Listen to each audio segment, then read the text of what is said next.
Trendsetter here, Bryan Burga at Pro Wrestling Magic in Ridgefield Park, New Jersey. Kingdom Come Copacabana. You can dance that song all you want, but in front of me here, I am sitting with me right now, Jeremy Leary. Jeremy has the best hair in professional wrestling, what he's known for. That's why I'm wearing a hat. I don't want to be shamed by this guy one bit at all. Hair's looking amazing. He had an amazing match earlier tonight.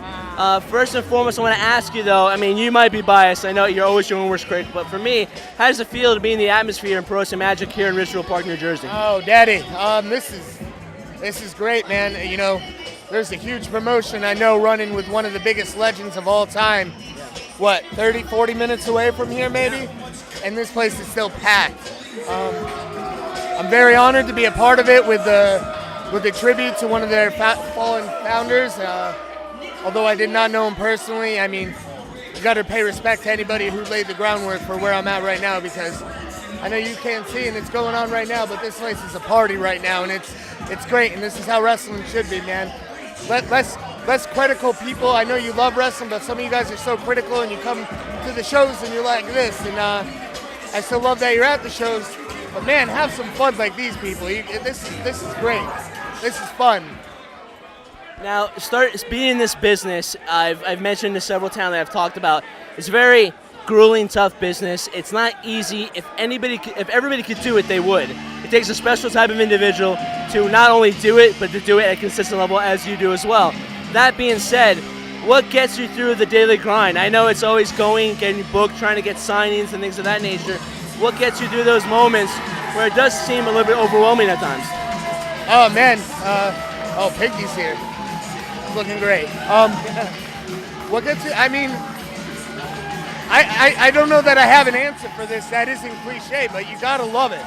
You have to love it, and that's it. And I love it. And you know, especially lately with what we've been doing with our own, man, we've been really going through some trials and tribulations, and it ain't easy, man. And I don't know. You know, sometimes it seems like there's a lot more downs than ups. But man, are those ups the best thing in the world, man. When you have these people with you, like really with you, it's the best feeling. And that's what you work so hard for. So that's what keeps me going. On top of that, the friends I've made and being able to travel with them, and you know, lately, I mean, I'd be remiss to not put over Skylar. Man, she's something. She's so new. She's like, I don't know, a year and a half in, pushing 2 years, and hanging with Jordan Grace, that match they had tonight, incredible. Won the crowd over her first time here in a baby match, and it was great. So that really motivates me now too, because I believe in her so much. So. Well, you know, there's no question that women's wrestling is getting a huge boom. It's getting more recognition, more legitimacy behind it. But it'd be fair to say, too, that wrestling nowadays in 2017, there's such a huge boom for it as well. You look at social media, it's so much more accessible. It's not only about the big places like WWE and, you know, Impact and Ring of Honor. It's also about the indie promotions are just up to that par right now. Yeah. Would you say right now, using social media, in your experience, how important is it right now for you? I asked Skylar the question, too. How important is it for you to use social media as your modern-day business card to get out there, and also for the fans to be able to see so much more content and something different? You gotta be good at it. You gotta know how to reach them. You gotta stick out. You can't. It's a different time in independent wrestling. You can't just say the ABC things, because there's so many of us doing that. There's so many independent wrestlers doing that. It's so hard to find something that'll both make you stand out, but still get across your point strongly. And it's a struggle. Whoa. It's getting crazy. This place is falling apart. Place is coming to the ground, Daddy. But yeah, it's very important, and you know, it's a blessing and a curse, because I love so many of these fans' passions, but they don't understand how hard this is sometimes. So, man, you got to be good at it. And I mean, Skylar's getting great at it, and I mean, Jordan Grace kills the social media. Chuck Taylor and Dustin and Trent, man, how, like, you don't have to be a wrestling fan to love their Twitter. So that brings people that aren't wrestling fans in, and then they get to see what they're about, and, you know, being two of the most entertaining guys out there, and it's very important. Where was that first, and you're right, it's very important. Where was that first moment for you that you can remember, whether it be a match you watched, whether it be something you heard, or maybe a certain instant that you realized this is what I wanted to do for a living? Oh boy.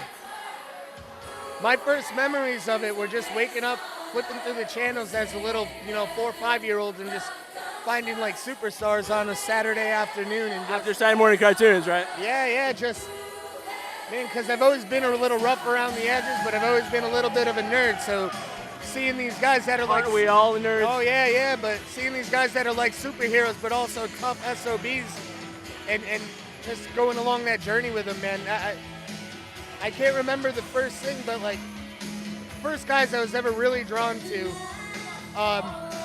definitely the Ultimate Warrior, Razor Ramon, which is strange as a 5-year-old now that you understand what his gimmick was.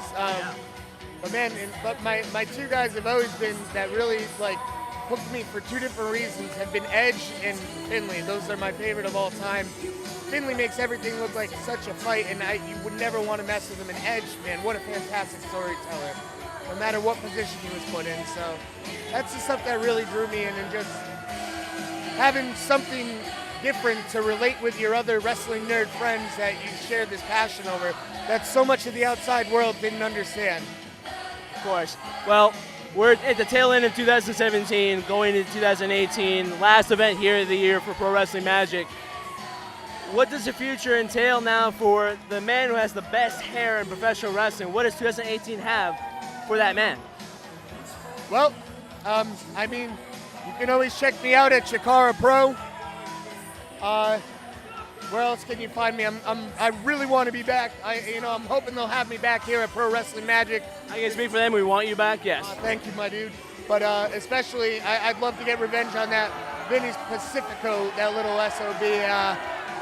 You can always find me at Blitzcrank Pro in New England, PvP, Wrestle Jam, just to name a few. So yeah. Well, I can speak on behalf of the Jersey Wrecking Crew. Everybody here at Pro Wrestling Magic, we hope you come back again in 2018. We'd love to have you back, both you and Skylar. Thank you so much, man. And where can people find you on social media? For social media, hit me up on Instagram, Best Hair in Wrestling, one word. And on Twitter, Leary, TBHIW, the best hair in wrestling. Keep an eye on this guy, man. Ooh, all right. I'm not going to touch it. I'm sorry. Don't you dare, Daddy. So good. Thank you so much, buddy. All right, buddy.